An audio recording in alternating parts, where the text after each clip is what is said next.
What's up, everybody? Welcome to Philly with Jon Marks on PHLY. As always, presented by BetParks. Right now on the BetParks app, welcome to the MVP table. Saquon Barkley, plus 700 to win the MVP on the BetParks app.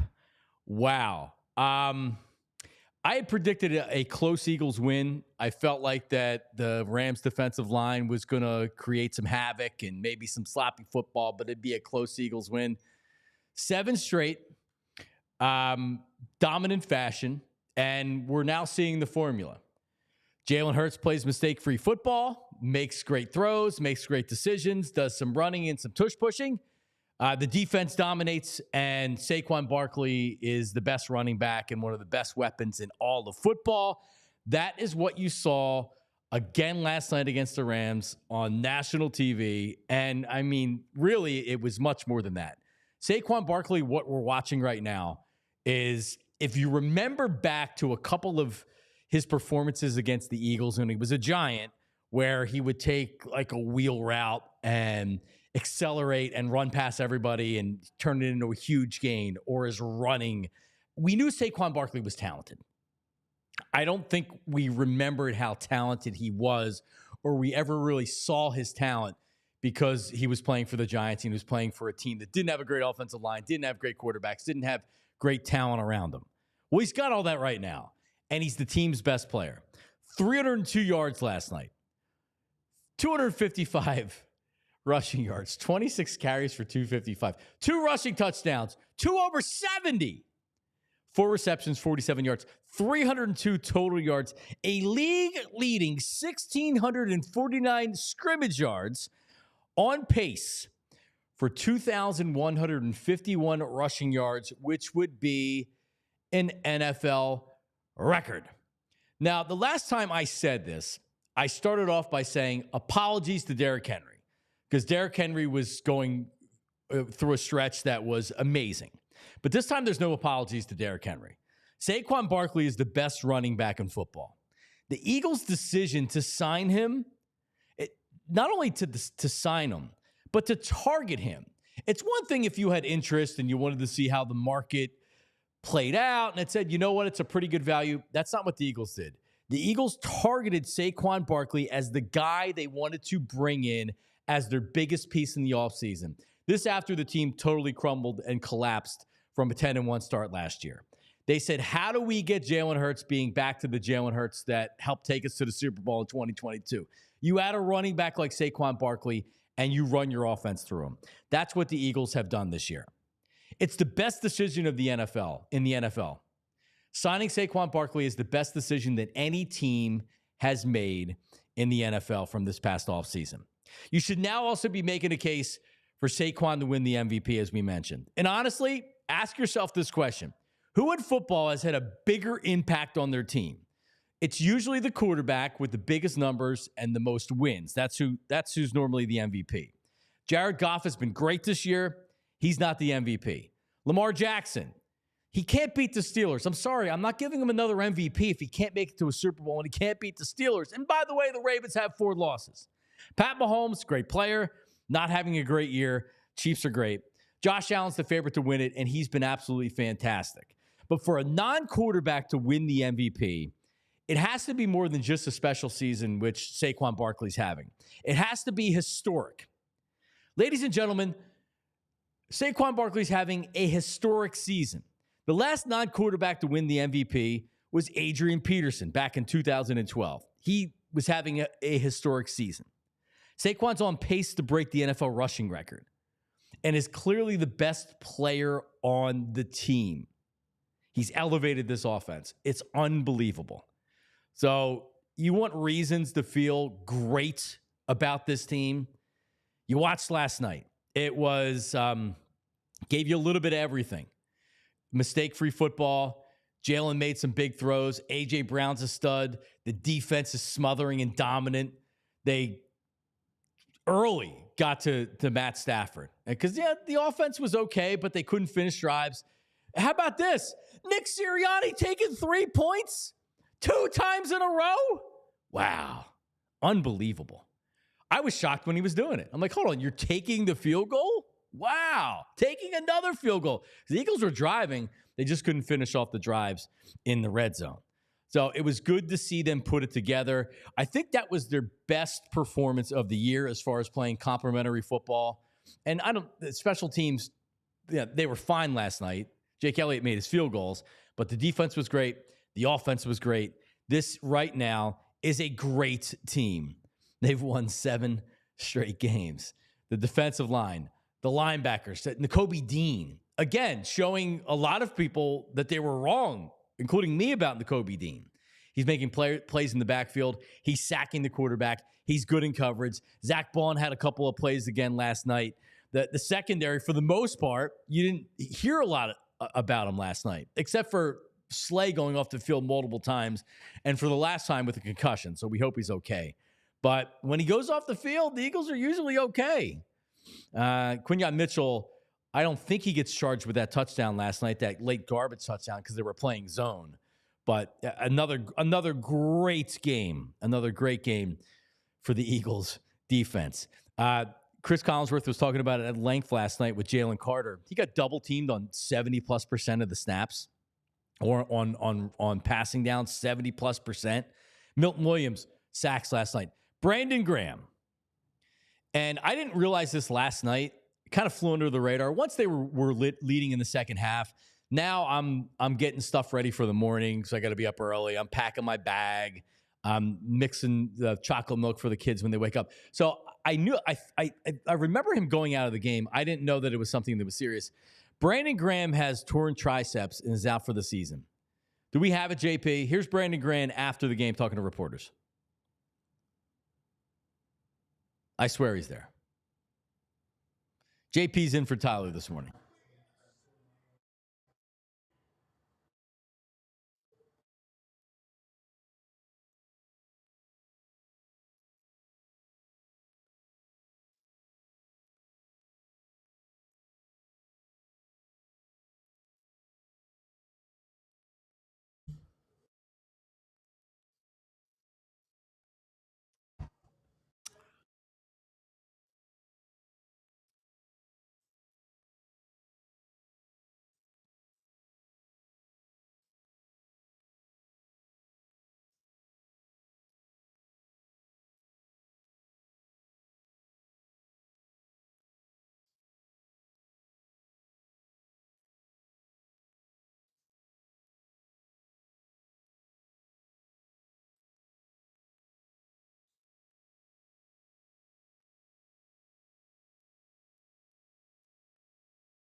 Well,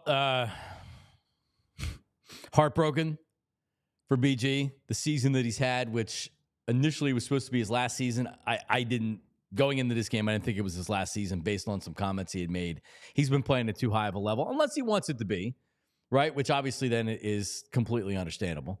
But the production that he was having, again last night, he had 2 tackles for losses. He had a sack. You could have given him a half a sack on another one. He blew up a play in the backfield that somebody else got credit for a tackle for a loss, because he totally blew I think it was a tight end on the play. They were having to double team him. I mean, Jesus, this is one of the highest levels he's played total, and he's had some really good years. And for him to go out with a torn tricep with a team that looks like is a Super Bowl team, or certainly going to be competing with the Lions to go to the Super Bowl, is absolutely heartbreaking. It is. It kills me. I know Brandon. I did a show with him for 7 years. There's not a better dude two people that I've worked with closely in my media career, Darren Dalton and Brandon Graham. And I put both of them in the same category. Just great people, great dudes. And Brandon has turned himself into an all-time Eagle that has played the most games in franchise history and should have his number retired, and I believe he will. Made the biggest play in the Super Bowl. And, well, his sack last night, Collinsworth was talking about it, looked like a lot like Tom Brady. And the other play, and JP's with me this morning as Tyler was doing post-game last night, even the play where he got a piece of the ball and it was an incompletion that was almost an interception, he totally altered that play, and that was a 3rd down. So it kills me, man. It kills me for him to not be able to go through with his team, not be able to finish the season and have it and go towards the Super Bowl again. We'll talk about if he comes back next year. I hope he does. If he wants to, he should come back. Yeah, absolutely. Shouldn't go out like this. Absolutely heartbreaking, man. He was having a great year too, dude. Like at this age, contributing the way he was, and let's be honest, we kind of needed it from him because we were missing it from the pass rush. But that's so true, dude. Bryce Huff was supposed to be the guy that steps up, and Brandon was playing starter snaps. Yeah, dude, at a high friggin' level. Yeah, he was. And now Huff's out with the wrist injury, so they're going to be looking for a defensive end. Can you play defensive end, John? I cannot. I lack a couple different things. Let's play defensive end: size, speed, athletic ability. But man, the defense is great. Yeah, dude. Saquon Barkley's a unicorn, man. Saquon, Collinsworth, and I thought Collinsworth was good last night. He was talking about Saquon running as fast sideways as he runs going forward. When he gets to the sideline, he somehow is able to keep his speed, even if he's not running forward, and kind of scoot along the sideline. I've never seen a player like this. I've never seen a running back like this in Philadelphia. So I kind of want to bring this back up. So this was the big touchdown, right? Because this was in the beginning of the 3rd quarter. This is kind of what pretty much, and this has been like the deal every single week with the Birds. So before before you play it, and maybe you can even make it bigger once you get started, pay attention to the guy that almost runs down Saquon Barkley. Yes. Go ahead and hit it. All right, we'll make this bigger. This is obviously Kurt. You know what it is? And that idiot Chase Daniel, former Eagle quarterback, he needs, his takes are so bad. But J.J. Watt put up a tweet that said Saquon plus Eagles offensive line equals cheat code. There it is, J.J. Watt, after the performance last night. And then Chase Daniel follows up with that with a loser tweet that said any running back plus Eagles offensive line equals cheat code. Which, when you say that, you're diminishing what Saquon Barkley is. There it is, any running back plus Eagles O-line equals cheat code. Well, how about this? No, that's not the case. We've had other running backs here. Did you not watch the Eagles the last couple of years? What are you talking about? We've had, you can go year to year with a running back, and they're fine. The Eagles have had good running backs, right? DeAndre Swift last year was good. Miles Sanders was good before that. You're seeing what the difference is with a running back that no one's going to catch. That if you give him cut on a dime and you give him that much room to get through a hole, you're not catching him. How many times have we seen that this year? How can this idiot, Chase Daniel, how can that be why would that even go through your mind? Saquon Barkley's different. We talked about Jared Verse after the game, and that dude ran over Jordan Mailata, who's 360 pounds. He almost caught Saquon Barkley from behind because he runs a 4.5, is that big of a dude. He was talking about Saquon Barkley after the game. Here's what he had to say after the game about Saquon Barkley. He was very impressed, if you didn't know. Very, very impressed. He said, man, I couldn't even catch that guy. He's really fast. Here he is.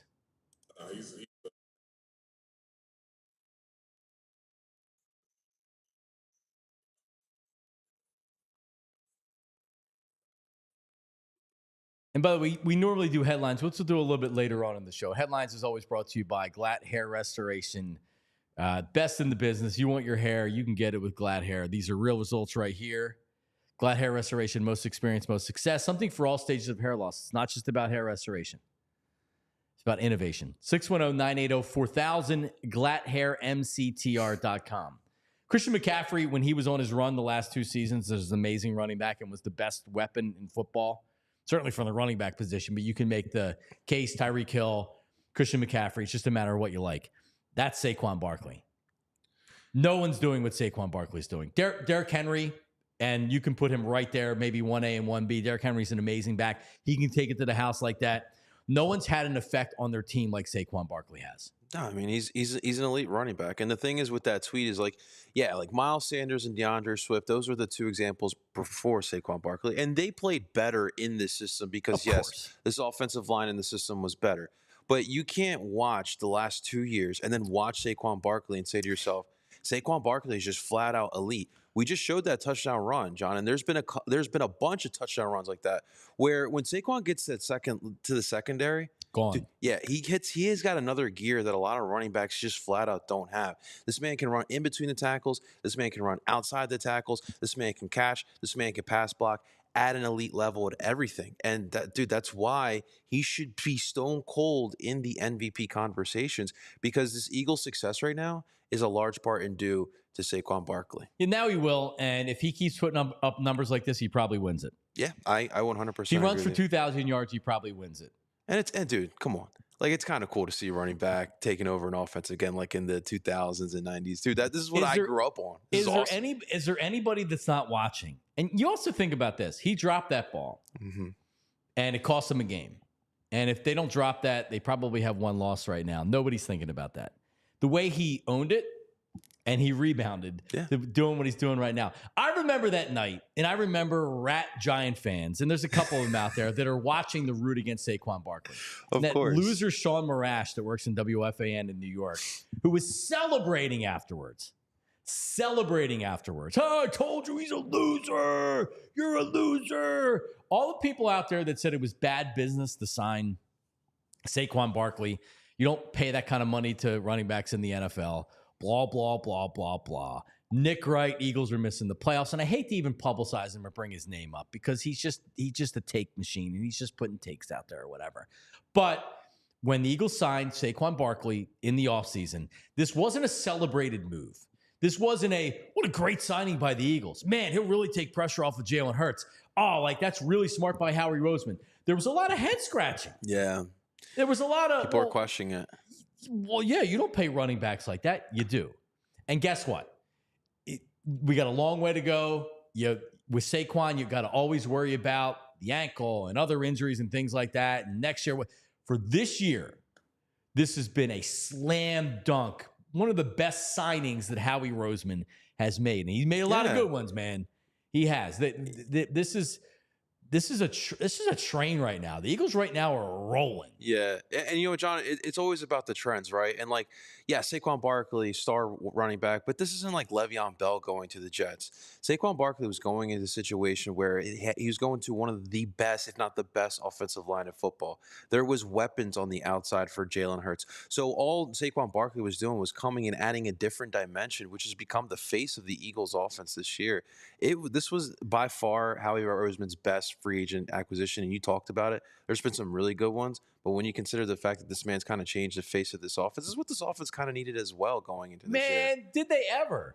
I mean, seriously, Howie Roseman, his chief responsibility in the offseason was to figure it out and to get Jalen Hurts being the Jalen Hurts we saw in 2022. And this offense has always been better when it goes through the running back. You can't rely on Jalen Hurts playing hero ball. And man, he doesn't even have to throw the ball more than 20, 25 times a game. Yep. It's amazing. This team right now is rolling and life is good. All right, well, let's do this. All right, coming up, we got a lot more to talk about with the Eagles. We have headlines because we have 76er stuff to talk about as well. But coming up next, the biggest spot in the game. Last night, the biggest spot in the game, a turning point in the game, and how Nick Sirianni outsmarted everybody. Maybe. That's next on Philly with Jon Marks. Don't go anywhere. All right. Yeah, let's talk about him. Bet Parks. I talked about the MVP earlier. Saquon Barkley now. You look at Josh Allen, he's the favorite. And you have Saquon Barkley plus 700. So right now, if you bet $100 or $10, you're winning $700 or $70. Like, just sprinkle $10 in, that wins you $70. All right, if Saquon Barkley wins the MVP. You're projecting, and you're saying, where is Saquon Barkley and the Eagles going to be at the end of the season? Bam! I think it's actually a really good bet. I do. So I would sprinkle some of that, but Bet Parks is the place to go, right? Even if you're not betting on your team, there's always another way to win on the Bet Parks app. All your favorite casino games, blackjack, craps, poker, roulette, hot online slots like Peaky Blinders and Breaking Bad, both based on the popular I heard there's a Rocky shows. one too, John. There is. I'm in on that. I saw the Rocky one. I'm not a slotsman, though. Not a slotsman. I'm not a slotsman. I like blackjack, and I like games. All right? All right. And listen, bet on more than the score, player points, everything. All right? Rushing, touchdowns, defense, all that and more. And new users download the BetParks online casino and sportsbook app. Get up to $1,000 casino bonus back if you're down in the first 24 hours. Play all your favorite casino games with a live dealer right on your phone for real cash. Casino bonus must be wagered. See betparks.com for details. Must be 21 and in PA, New Jersey, Michigan, Maryland, or Ohio. Gambling problem? Call 1-800-GAMBLER. All right, True Mark. We're actually going to do it this week because my kids are off school. So True Mark has the ultimate playbook for teaching financial responsibility for your kids. The free Greenlight account. Greenlight app is changing the game, helping kids and teens learn how to earn, save, and spend wisely. They can set up savings goals, track their spending, even get an allowance all right there on the Greenlight app. Really cool part, each kid gets their own debit card so they can make purchases and learn real-world money skills. Does my 8-year-old need a debit card? I guess she's going to have one. Oh, man, John. It's a great idea, though. It is. It is, dude. You coach your kids through their very own financial game, and TrueMark Financial, if you're a member, it's free. The holiday's right around the corner. It's a perfect time to introduce your kids to Greenlight. Visit TrueMark.com/Greenlight for more information. TrueMark.com/Greenlight. All right, we're back. So when I say the biggest pivot turning point of the game, it was in the I documented it all right here. All right, so this was with about, where is it? Right here. Where the hell did I put it, JP? I mean, I know I was up early this morning, but a lot of us didn't get a lot of sleep last night either. Oh, but I mean, I hate to be the guy that complains about, oh, I hate these late games because I hate these late games. I really do. But the Rams are driving. They're down. So they're first and 10 from the Eagles 21. They're trailing 27-14. There's like 6 minutes to go, I think, in the third quarter. And they have the ball to 21. Eagles 21. So it's first and 10. So they get 9 yards on first down. So it's a 2nd and 1 from the Eagles 12. 2-yard loss on a carry by Williams. So now it's a 3rd and 3. And it's an incomplete pass, but there's offensive holding. So Nick Sirianni declines the penalty to make it a 4th and 3. Watching it real time, JP, I was like, yeah, they're going to go for it. I think I would take that penalty. But now it's 4th and 3. The Rams bring their offense out on the field, and they're going for it. Nick Sirianni, that sneaky devil, now changes his mind and goes up to the ref like, no. We want the penalty. So the refs blow the whistle, and they say, no, the Eagles are actually accepting the penalty. It's 3rd and 13. Next play, I think it was Milton Williams had a big sack. Milton Williams has had a really good season. Yeah, he has. And he benefits from Jalen Carter being double-teamed on every down. Yep. So now it's 3rd and 13. Sack. And that sets up for now a 47-yard field goal, which is no good, and the Rams get no points. So think about it. They were driving to go in for a touchdown. That's a 6-point game. That's a momentum-changing play, a momentum-changing possession. And now it's a 13-point game. Boom, Eagles go down and score some more points, and the game's unreachable. Yeah. I was surprised. I had the same reaction Collinsworth did, and then they brought in Terry McCauley, their rules analyst. Like, you can't do that, right? You can't just decide, well, hold on a second. I saw, the Rams are going for it. Okay, well, I'm going to change my mind. I looked around online this morning. Maybe you can, and it's just not done.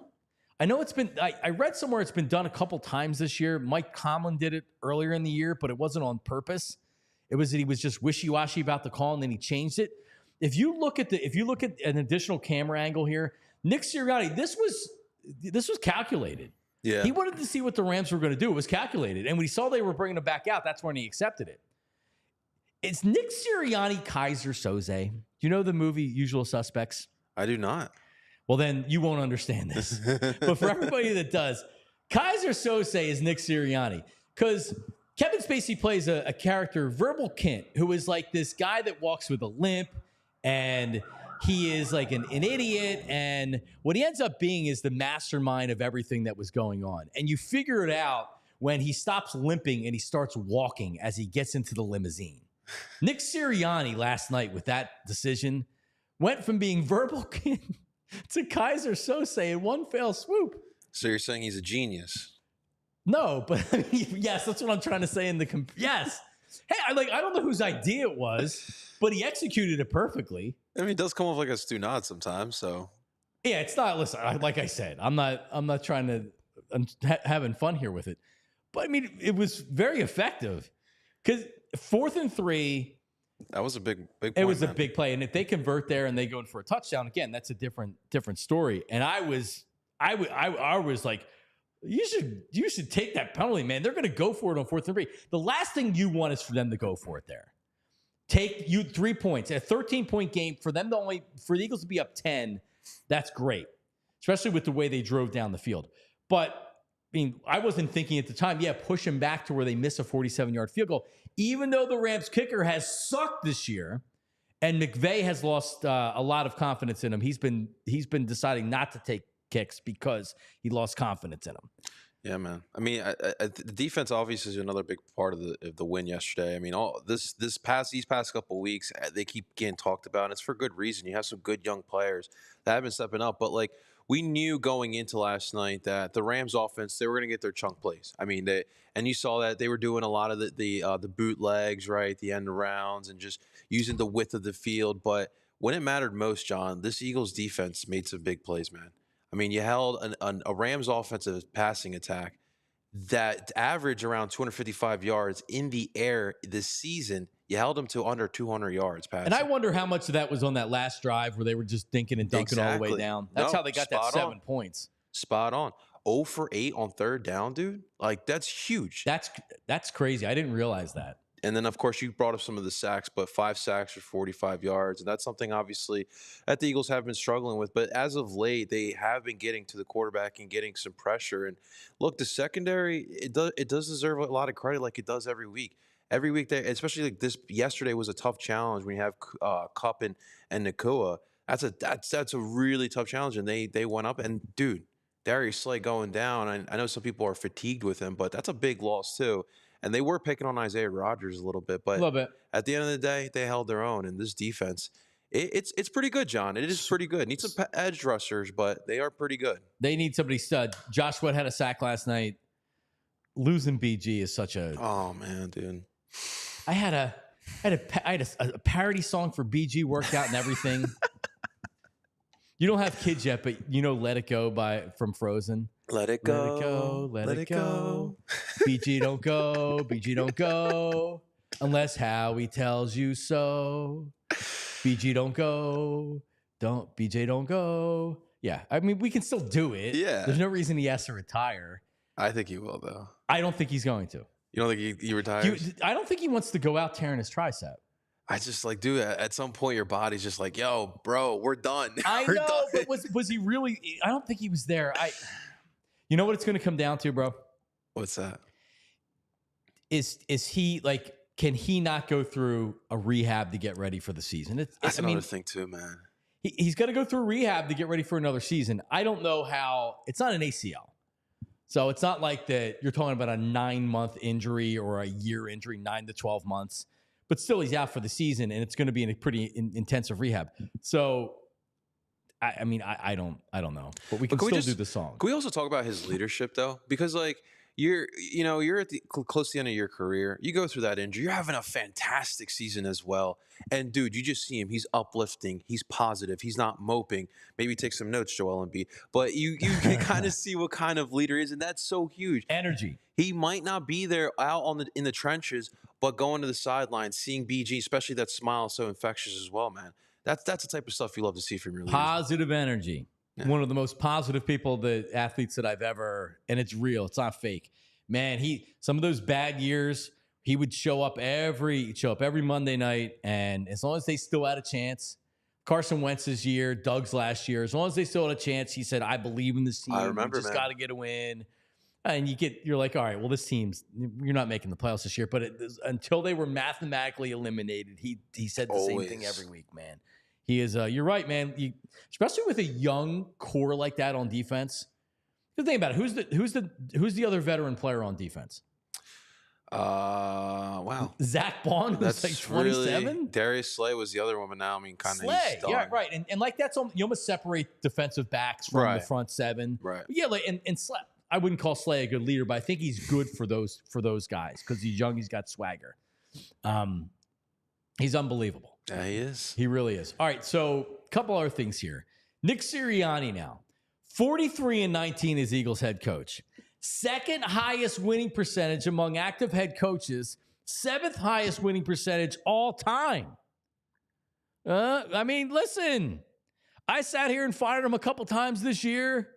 You know, like I still think he's a Stu-Nod, but he hasn't looked like a Stu-Nod the last couple weeks. He's made good decisions. I love the fact that he's taking points. That he's taking the field goals. He wasn't doing that 4 or 5 weeks ago. Yeah, he's taking the field goals, not going for unnecessary fourth downs as well. Dude, I would love to know what it is, man. Like, even like when we were so down on him, and there were some legitimate things that we were coming at him for, especially for those in-game decisions. But like, what is it about these players that just buy in so much to him? Since 21, they have bought in, even when the rest of, whether it be the media, the fan base nationwide, they kind of write Nick Sirianni off a little bit. This locker room is still ready to run through a wall for him. It's true. You got to give him credit for that. Yeah, he knows what he's doing. All right. So you look at the running back position, and you've heard a lot of this over the last however many weeks, where like you'll see the headline: is Saquon Barkley changing the way that the NFL will look at running backs? Is Saquon Barkley increasing value in running backs across the NFL? And I'll tell you that, like, I don't think that teams will look at running backs, the position as a whole, a lot differently. But there's two players in the NFL right now that I think will change maybe the view of some teams when they look at the big picture of the running back. And that's Jahmyr Gibbs and Saquon Barkley. The two best teams, I believe, in the NFL right now, but certainly in the NFC, are the Lions and the Eagles. And then there's a big fall off after that. But when the Lions, first they gave David Montgomery more money than I would have ever given David Montgomery to sign him away from the Bears. And I remember my reaction being like, what the F is that? Like, that's stupid. And then they drafted Gibbs in the middle of the first round. And people killed the Lions. Like, oh, well, he was a second-round draft pick, and you don't value the running back like that in the NFL. And what the hell are you doing? And Lions are going to be the Lions. And then I remember their GM said, well, Gibbs wasn't lasting to the second round, FYI. Someone was going to take him, and we didn't want to miss out on him. We think he's a really special player. Obviously, I'm paraphrasing what he said there, but he wasn't going to be there. If you think he was lasting in the second round, you don't have a good read on where he was going to get drafted in the first round. And David Montgomery and Jahmyr Gibbs, you talk about a 1-2 punch out of the backfield. That Lions offense is explosive and is dominant. And they feed off their two running backs. And these guys eat every week. They're scoring touchdowns every week. I think Gibbs had 2 yesterday. Montgomery had 1 yesterday. And so, like, first-round draft pick and pretty good free agent money from Montgomery. They value the running back position. Saquon Barkley. And by the way, the Eagles didn't give Saquon Barkley wide receiver money. Right. Gabe Davis from Jacksonville is making comparable money to what Saquon Barkley got from the Eagles this year. Think about that. Gabe crazy. Davis and Saquon Barkley, very similar contracts.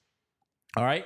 So I do think that in a cyclical sport where things change and it's a copycat league, there's never been more running in recent memory than this year. Running backs, the running game's back a little bit this year, and you look at what the Eagles are doing. Mm-hmm. It's effective. It is going to be fascinating how this league kind of now navigates with these running backs. I do think that it will change just a slight bit. I do think that some of the good teams, and you saw it this past offseason, you could throw the Ravens in there as well. Derrick Henry. Where they're trying to find a different edge, John, that's all it is. Obviously, everyone's trying to find those stud wide receivers, right? They're trying to go 3-4 deep, trying to find that quarterback that can move a little bit and get them the rock. But like now, like when you are a team like the Eagles, a team like the Ravens, the Lions, and you're trying to get over that hump, you're looking for a different facet to your offense. Go pay that running back. Go get that running back. But you do need some things, right? You need the weapons. You need the quarterback. You need the offensive line. And then that running back kind of, it's like that cherry on top. And Saquon Barkley, he's really changing the game, especially with these running backs. It's been a lot of fun. I told you, man, it's been fun to watch these running backs kind of being a focal point of these offenses, man. Here's the lesson learned, and here's how I think they'll think about it in the NFL. If you have a special one, value him 100%, man. Saquon had injury problems or whatever, and maybe that's why. I know that like the Texans were in on Saquon Barkley again with Howie Roseman. He targeted Saquon. This wasn't a situation where it's like, oh, he's still available. Oh, all right. Well, let's call the agent again and see what we're talking about. No, they targeted him. Yeah, they wanted him. Kellen Moore wanted him. Howie Roseman wanted him. It's a look, Jesus. We've never seen anything like this. Yeah, we haven't. This is almost like a TO year that we're getting. Saquon Barkley this is a 2-year year for it's very fun. And let's be honest, man. Once you get to playoff football, you need a balanced attack. Like you're going to play in some cold weather atmospheres. You need a balanced attack, and that helps. Agreed. I think this makes them stronger for the playoffs. Then, for example, if you're going to say I'm taking Saquon away, the Eagles have shown this year that they will continue to run him, and what we've seen is that you can't stop him the whole game. You give him that one little crevice, and he cuts on a dime. Boom! And he's gone. How many long touchdown runs has he had this year, for God's sakes? This guy's unbelievable. He's got one in every – and in this winning streak he's had at least one in every game. Oh, my God. It's insane.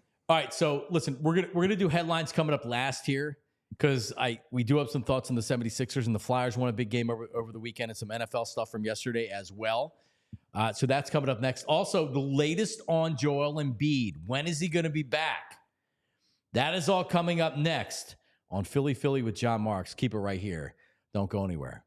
But hey, Ace, trust Ace Hardware Home Services. When you're a pathetic loser like me, they can't do anything. Over the weekend. So luckily, I purchased the extended warranty because I have a great refrigerator freezer. But we already had issues with the ice maker, and it was leaking all over the place. So I was like, you know what? I better purchase this extended warranty, or I'm going to be sorry. So what happens if you don't? What happens if I didn't extend it, right? What do you do? All right, well, now you're calling like, all right, well, who repairs refrigerators? Who repairs my heater? Who does electrical work? Ace Hardware Home Services is there for you, whether it's an air conditioning issue, a plumbing issue, seasonal maintenance, installation, upgrades, local plumbers and techs that handle everything, bringing understanding, listening to your goals, and the job's not completed until you're satisfied.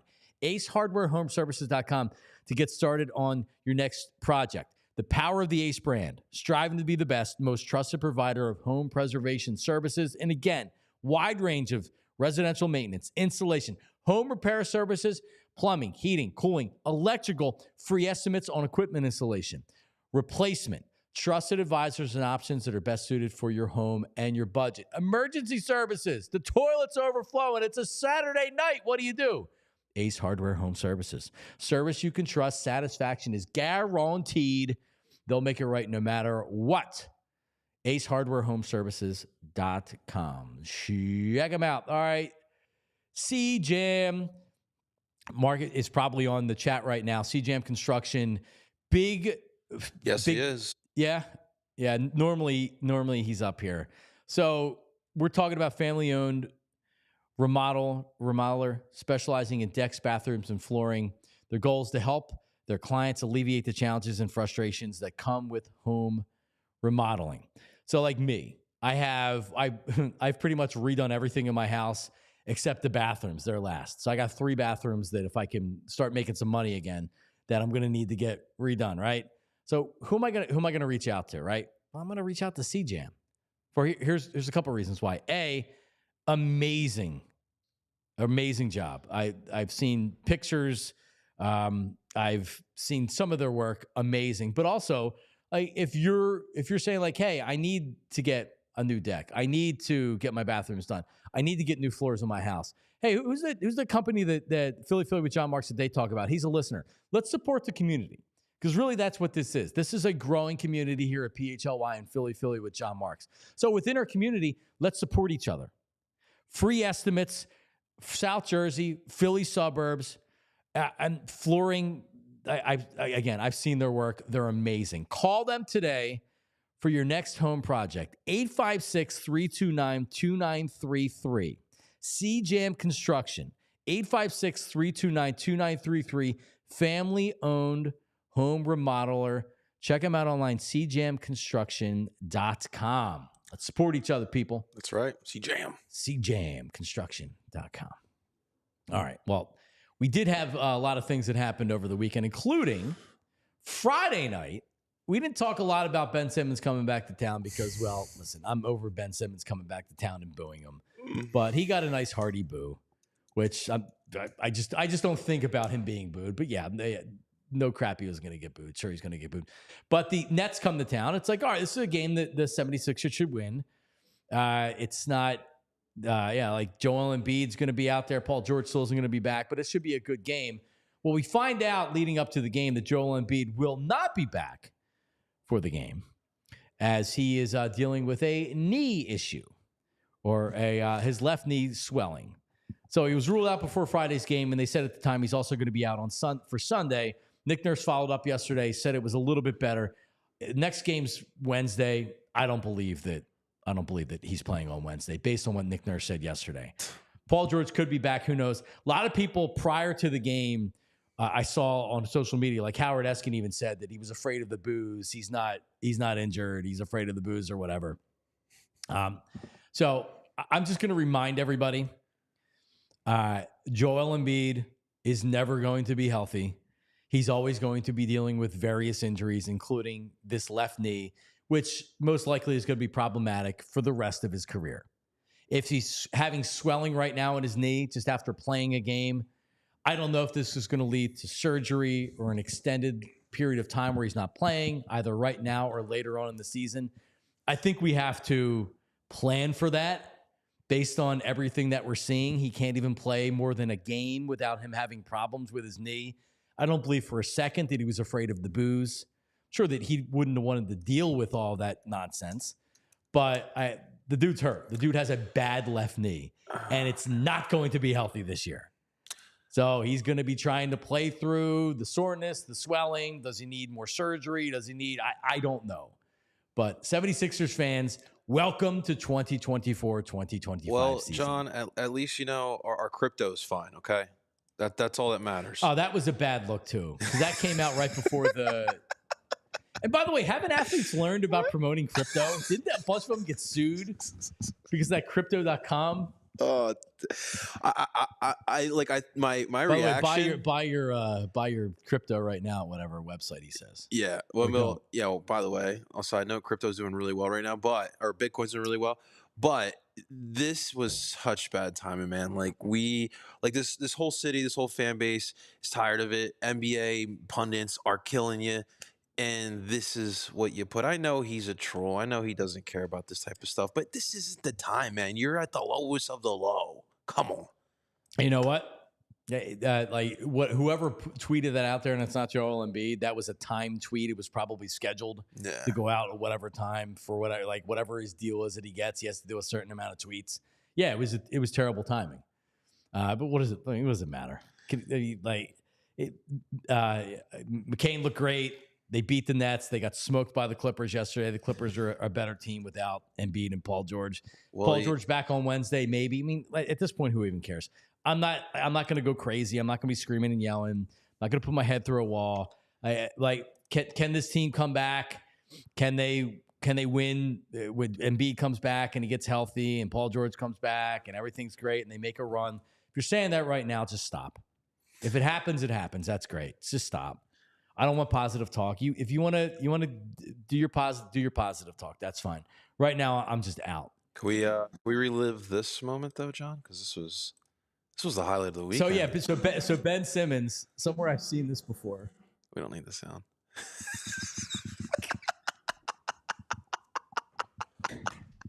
Dude. But see, I feel bad for him. Oh, dude. Show it again. I feel bad for him. Oh my God. He had a Ben Simmons night too. He didn't do anything. Oh man. Yeah. Dude, I wish I could find that video. Remember before the season, it's like I think people forgot. I'm pretty good at basketball. Yeah, we did forget Ben. Jesus Christ. Feels like it was 10 years ago, Ben. God. Yeah. So, I feel bad for Kyle Neubeck, Derek Bodner, Devon Givens having to go on after all these games and talk about this because it's not even basketball talk anymore. We're talking about drama. It's like talking about a reality show. Never basketball talk with this team, man. Never basketball talk with this team. And I like Joel Embiid, isn't he?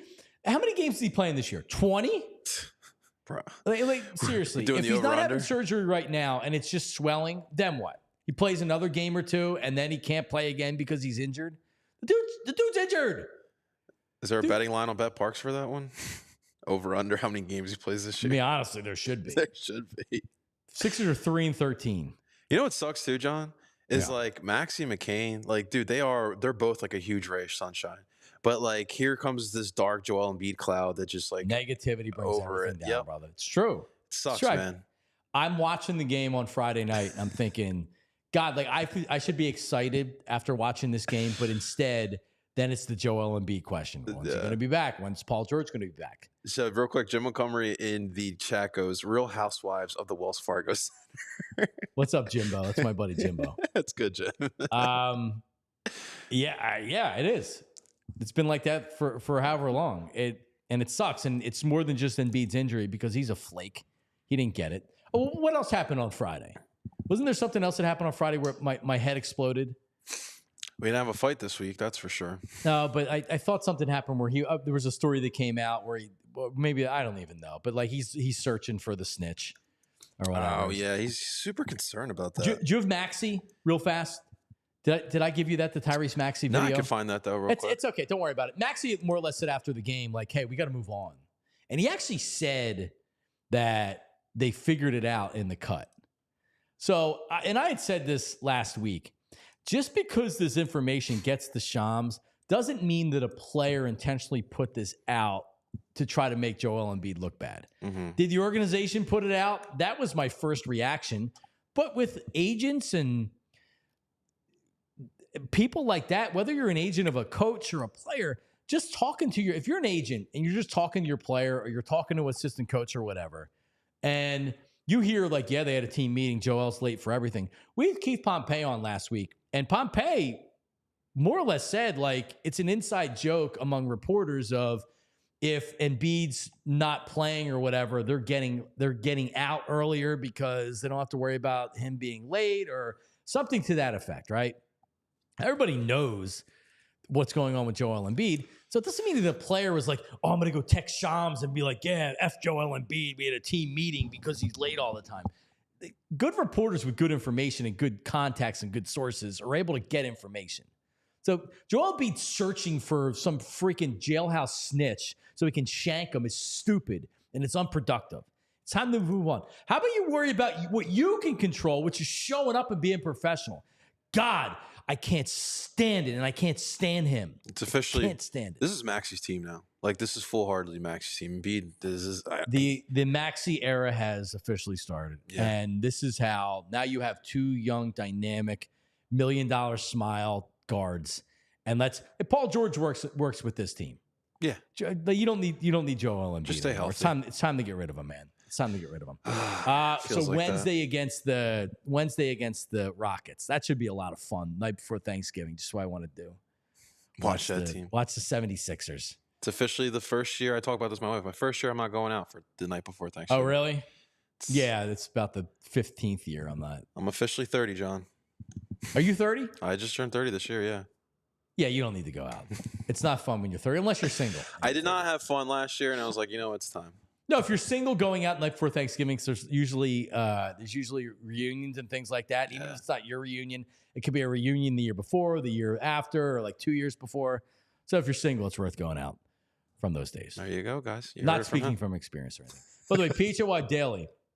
delivered right to your inbox every morning. It's the sports page for all Philly sports fans and beyond.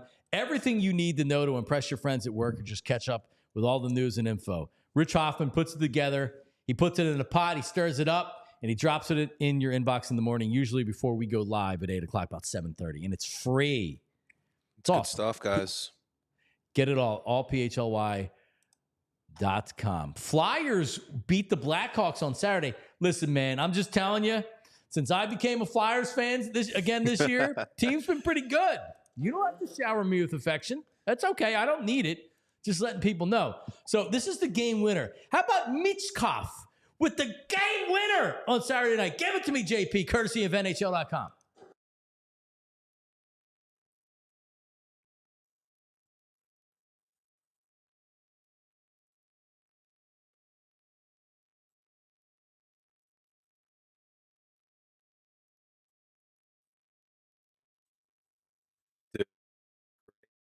First off, a terrible penalty by Chicago, and then Rocky Thompson helped set up a great play for the Flyers. Rocky Thompson? Rocky Thompson. Doesn't sound like a hockey player.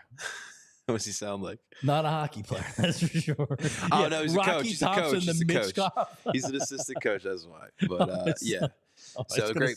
Why have I never heard this guy? Rocky Thompson? Rocky Thompson. So you got Torts, obviously, is the main guy. You got Brad Shaw. That's literally his name. First name Brad, last name Shaw. And then Rocky Thompson.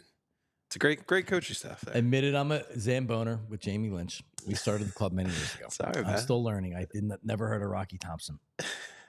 Back at it tonight. The Golden Knights down at the Wells Fargo Center. Can't wait. Should be a good crowd, man. It's weird. The Knights bring out crowds when they travel. Maybe once they suck again. But people do like the Golden Knights. Yeah, we'll see. Should be. I want to see him bounce back here again. My brother-in-law lives in Vegas, and he doesn't root for the Raiders, but he roots for the Knights because the Flyers stink. So like he became a Golden Knights fan. Not that he would root for them over the Flyers. I'm not saying that, but he's enjoyed living in Vegas, going to Golden Knights game. So it's an interesting. So like you're watching last night's broadcast, and like dude, like again we take over another stadium, but the Rams have that problem. They're like a semi-new team, right? Like they haven't been in LA for over 2 decades. So like they don't have like a concrete fan base. Like that has to suck, right? Like you're going into your home and it's not you even have to have a silent count because the opposing team's fans are so loud. Yep. It feels like Vegas is kind of going through that as well. Now the Rams in Los Angeles before moving to St. Louis and then coming back, but if you're a Rams fan from before, you're at least 45, 50 years old and older. And by the way, nobody from Los Angeles really wanted a team. Now they have 2 of them, but they were fine with just rooting for whoever and then watching all the games. But now they have 2 teams. It's a cool stadium, by the way. I like the looks of that thing. All right, so NFL stuff, right? Eagles win, obviously. Cowboys Commanders, a back and forth, 41 points scored in the fourth quarter. Cowboys nearly gave Washington the game. So they're up 7 points. There's 21 seconds to go. They're at their 14-yard line. Washington's at their own 14. Jaden Daniels to Terry McLaurin, which, by the way, like, I don't know how the hell he scored a touchdown on this play. Like, this is textbook, you suck. 86 yards for a touchdown, but then their kicker misses the extra point that would have tied the game, and then an ensuing onside kick. So here it is. NFL.com. Like, come on. They forget he can't. All you have to do is tackle him in bounds and the game's over. They have no timeouts. They won't be able to run down and get to the line of scrimmage. Oh, my God. Jane Daniels, I mean, they were not good. Jane Daniels ends up putting an unbelievable amount of fantasy points up. Thank you. With garbage numbers at the end of the game. See, John, like, I am a little concerned about Washington in the future. Like, I do think that they'll be battling with us for the next couple seasons. But yeah, you could tell like they need help. Like defensively, they still need some help. Obviously had some injuries when we played them last week. But this is really year 1 of rebuilding, right. And because of the quarterback play, they're far ahead of what a lot of people expected. But you're right, you're exactly right, JP. They've kind of run out of gas. There's been adjustments made to Washington's offense and Jaden Daniels, and he slowed down a little bit. He got injured, and this is still unless they lose out and don't make the playoffs. This has been a very productive year. All right, the Vikings. Look, Lions beat the Colts. They're 10-1, so the Eagles are still a game behind them for the NFC. The Vikings win in overtime over the Bears. The Vikings, if you were watching at the end of the 4 o'clock window, they tried to give the Bears the game. Bears tie it, but then lose it in overtime. Vikings win. So Eagles and Vikings 9-2 on the season. I did not have the Vikings 9-2 thus far. I don't think anybody did. So we'll have to look before the end of the week, Tuesday or Wednesday. We'll have to look at the Vikings' remaining schedule. We did it with the Lions last week and see where they're at. All right, Niners didn't have Brock Purdy yesterday, and they got demolished by the Packers, 38-10. Josh Jacobs had 3 touchdowns. San Francisco now 5-6 on the season. Ton of turnovers, couple of lost fumbles, interception. 49ers are 5-6. This doesn't feel like a 49ers. They're still dangerous because they could win out and then play you in the playoffs. Does this feel like a San Francisco team that's rebounding this season? To me, it doesn't. No. A lot of football being played over the past couple of years. That can always catch up to you as well. But it's too many injuries to overcome, John. Yeah. There's no way. You're right. It's just, it seems like too much. I guess Purdy could be back this week. Right. So. But even last week, San Francisco was right behind the Eagles as far as Super Bowl odds. So because it's like, okay, well, if they get right, they can beat anybody, which is true. I don't know if they're getting right this year. And the NFC West is one of the tightest divisions in football right now. It is, man. All right, finally, Tommy Cutlets, the new Giants starting quarterback, made his first start of the season yesterday, and it was not good. Tampa blows them out 30-7. Lack of effort talk in the Giants locker room after the game from multiple Giants players, talking about a lack of effort from the team. I don't know how you keep Brian Daboll after the season where guys, veterans are questioning effort in the game. It's bad, man. What do you think of Daboll? Because I feel like he's still a good coach. I think he was the coach of the year 2 years ago. And now he's going to get fired. It's crazy. It's a bad array of players, I feel like. I think in this one, it's the players over the coaching. You know what it tells me? That if you have a bad organization, it's tough to overcome that. Oh, for sure. Giants are not a good organization. Not at all. And I'll end with this with Saquon Barkley. I'm going to put out a fire tweet about it today. The Giants letting Saquon Barkley walk via free agency made sense to me. What are the Giants this year if they keep Saquon Barkley? They have 2 wins, maybe 1 more win because of Saquon. That's fine. Their problem was they didn't sign him when he was entering year 4 or after year 4. I know he had injuries and things like that. But a player that talented that you use that high of a draft pick on, you don't haggle over money. You sign them. They franchised them, which it was over at that point unless you were going to give him the contract he wanted. The Giants' biggest problem was they didn't work out an agreement to extend him during his rookie deal. Because then it just put into place that he was going to leave once you franchised him and he got injured and all this other stuff. So the Giants' real error was setting up for him to leave as a whole. By the way, shout out to everybody that's watching on TV right now. Xfinity, our new partners on TV. Switch over to our YouTube or all PHLY if you want to watch the rest of the show. Yeah, because the watching Giants media and personalities squirming on social media last night because they're like, wow, this is the first time I'm going to admit it. The Giants should have never let Saquon Barkley leave. They're finally admitting it. They're like, all right, I've been saying they shouldn't have re-signed him. No, they should have re-signed him. I mean, what it really came down to is you pay Daniel Jones or do you pay Saquon Barkley? And for the longest you of pay time, everybody. Yeah, but for the longest of times, there was the emphasis of making sure you lock down the quarterback. And obviously but I agree with you, John, but obviously the Giants, it was either one of those two for them. And that's why Saquon Barkley's now an Eagle and Daniel Jones just got released. He's going to be a 49er maybe. He's going to be a good backup, I feel like, though. The Giants got caught up, and there was injury history and things like that, but the Giants got caught up in the running back, you don't pay running back discussion. You know what the Eagles gave Saquon Barkley? They essentially gave him a 2-year contract. $26 million guaranteed. If he got injured, it's a 2-year. We're all in. We want to extend our window. We can win a Super Bowl with Saquon Barkley. And if it doesn't work out, by year 3, we cut him. The Eagles cut Carson Wentz and took a huge cap hit. Didn't phase them at all. They went back to a Super Bowl. Right. For God's sakes. Yeah. So the idea that Saquon Barkley, for the Eagles, it makes sense. For the Giants to re-sign him this offseason didn't make any sense at all. It should have never gotten to that point. Yeah. They should have said, listen, Saquon, if Saquon Barkley was asking for a 5-year, $120 million contract, all right, like you're not paying him that. But the running back market isn't big. Again, Gabe Davis got the same contract as Saquon Barkley, and he stinks. I think he's out for the season. And as what? well. There's like 3 or 4 elite running backs in the league? Maybe 5? The exceptions of Christian McCaffrey, who missed half of the season this year, Saquon Barkley, Derrick Henry. Who am I missing? Am I missing anybody? You have good running backs. Other than that, you don't have those type of running backs. They're the guys. Mm-hmm. Breece Hall looks like he's got all the potential on the board. He's not having a great year this year. That team stinks. All right. So yeah, New York football's down bad, John. Ravens tonight, and you're watching with added interest because the Eagles play the Ravens at Baltimore next week. I cannot wait, dude. It's a really short week for Baltimore. Yeah, they have not only a Monday night game in Los Angeles where they're not getting home till 7-8 o'clock in the morning. Yeah, Tuesday, and then they play a game on Sunday at 4:25. And the Chargers are a good team. Ravens are 2.5-point favorites on the road. I like the Ravens tonight. The Harbaugh Bowl. Yeah, love the Harbaugh Bowl. Yeah, it should be a good game tonight. But I can't wait to see what that line is. Mm-hmm. Once it's not listed on the BetParks app right now. I guess they're waiting to see what happens at tonight's game.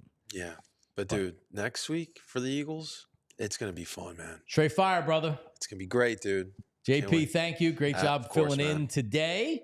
All of our mad chatters that join the conversation in the show live every morning at 8 a.m.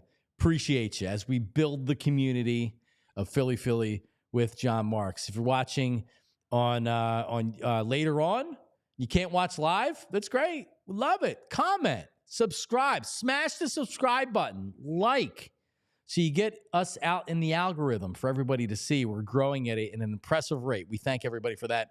Our podcast listeners, JP is going to get this up on the podcast.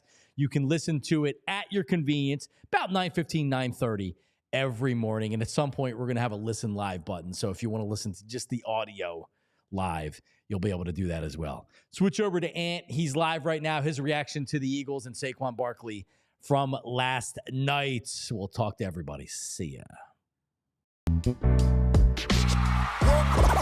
all silly like the mayor.